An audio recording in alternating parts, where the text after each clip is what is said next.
A search and rescue official involved in finding a missing hiker in Utah has told a local TV station that parts of her story do not add up. Holly Courtier of Los Angeles was rescued in Zion National Park Sunday, 12 days after she was last seen. The National Park Service says it's still investigating. Carter Evans spoke with Courtier's sister, who told us more about the circumstances leading to her disappearance and rescue.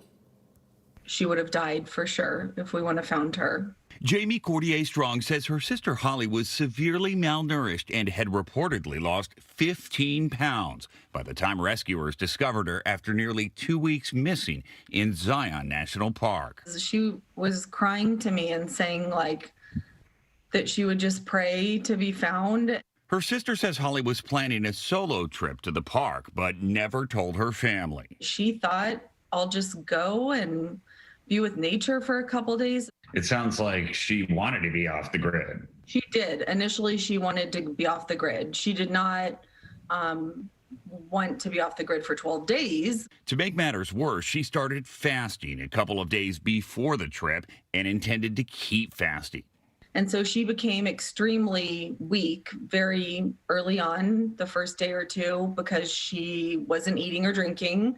She says that made her sister extremely disoriented, at one point hitting her head on a tree, causing a concussion. She just said that she felt like she was dying a slow death. After days of agony, keeping track of the passing time on a nearby tree, Jamie says her sister was finally found by a woman and her son on a hike. We knew she had that hammock with her, and they spotted the hammock hanging in the tree, and they called in a tip. Jamie and the rest of the family are just happy Holly's safe now, but they say she's learned a valuable lesson. When we explained to her how this is not a normal thing to do, you can go off the grid properly and not have people be concerned. I think she now understands that. She didn't mean to cause worry. For CBS This Morning, I'm Carter Evans.